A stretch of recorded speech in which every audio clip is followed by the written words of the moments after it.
జయ భారత్ ఐద్యరాజ్యాల నమస్కారాలు తెలియజేస్తూ, మిత్రులారా, ఈనాడు సెప్టెంబర్లో కాశ్మీర్లో ఎన్నికలు జరగటానికి ఎన్నికల సంఘం సన్నద్ధమైంది. కాబట్టి భారతదేశంలో కాశ్మీరులో ఎన్నికలు సజావుగా జరగకుండా అక్కడ అనేక రకాలు అల్లర్లు సృష్టించాలని చెప్పేసి పాకిస్తాను ఐఏఎస్ ఏదైతే ఉన్నదో ఉగ్రవాద సంస్థ, వాళ్ళు విపరీతమైనటువంటి ఒక పథకాన్ని రచించి ఏవైనా సరే కాశ్మీరులో ఓ భయంకరమైన స్థితిని తీసుకురావాలని అక్కడ విశ్వ ప్రయత్నం చేస్తూ ఉన్నారు. దానికి ఇటీవల యొక్క ఉగ్రవాద నాయకులు ఎవరైతే ఉన్నారో అనేక సంస్థల నుంచి ఉన్నటువంటి పేరు మోసినటువంటి ఉగ్రవాద నాయకులందరినీ కూడా సమావేశపరిచి ఒక 10-11 మందికి ఈ బాధ్యతలు అప్పచెప్పినట్టు మనకు తెలుస్తున్నది. ఆ బాధ్యతల్లో కొంతమంది పేర్లు బక్త జమీర్ ఖాన్ ఒకడు, సయీద్ సలావుద్దీన్ ఒకడు,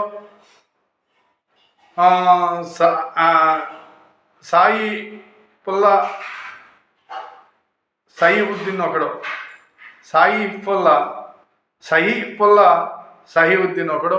ఇలాగ వాళ్ళ పేర్లు మనం చదవాలంటే ఇబ్బందికరంగా ఉంటాయి.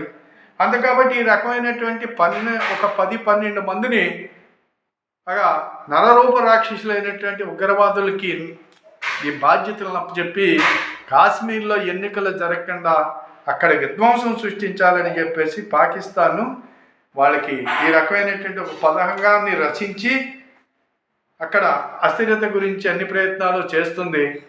దాన్ని ఎదుర్కోవటానికి సరే అది చేస్తాం ఎలా ఉన్నప్పటికైనా సరే, ఎవరైతే కాశ్మీర్లో ఉన్నారో ఇటీవల జరిగినటువంటి దాడిలో కూడా ఆ ఊరంతా కూడా ఉగ్రవాదుల్ని దాచి అక్కడ వాళ్ళకి సహకరించిందనేది అక్కడ మనకి బయటకు వచ్చినటువంటి విషయం. కాబట్టి ఎట్టి పరిస్థితుల్లోని అక్కడ లోపల ఉన్నటువంటి శత్రువుల్ని ముందు మట్టి పెట్టవలసినటువంటి అవసరం ఉన్నది. విదేశీ ఉగ్రవాదుల్ని ఎవరైనా అక్కడ దాచినట్లయితే, వాళ్ళకి సహకరించినట్లయితే ముందు వాళ్ళని బహిరంగంగా కాల్చి చంపేయాలి. అప్పుడు మాత్రమే ఆ సేడ ముందు లోపల వదిలించుకున్నప్పుడు మాత్రం మనకి ఈ పరిస్థితుల నుంచి మనం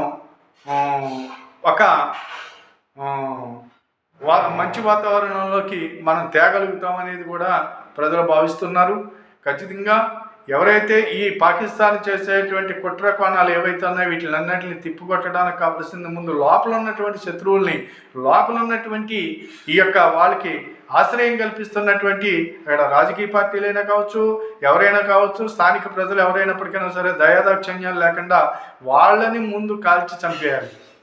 అప్పుడు మాత్రమే మన పరిస్థితికి మనం సరైనటువంటి ఈ పక్కకి రావటానికి అవకాశం లేనప్పుడు మాత్రమే, యువతల నుంచి సహకారం అందనప్పుడు వాడు ఎటువంటి పరిస్థితుల్లోని మన మీద దాడి చేయలేడని చెప్పేసి ప్రజలు భావిస్తున్నారు. కాబట్టి ఖచ్చితంగా ఈ విషయంలో ప్రభుత్వం, ఎన్నికల కమిషన్ కానివ్వండి, వీళ్ళందరూ కూడా తగినటువంటి ఎలాంటిగా ఉండవలసిన అవసరం ఉంది.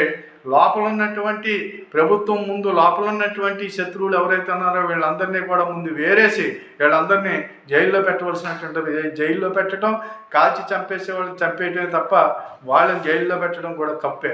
అలాంటి పరిస్థితికి రాకపోతే, కఠినమైన నిర్ణయాలు లేకపోతే భారతదేశ పరిస్థితిని ఖచ్చితంగా వీళ్ళతోటి మనం ఎన్ని సంవత్సరాలుగా ఎన్ని రకాలుగా మనం ఇబ్బందులు పడవలసిన అవసరం ఏంటి, అసలు వీళ్ళకైనా తగిన చర్యలు తీసుకోవాల్సినటువంటి అవసరం ఉందని చెప్పేసి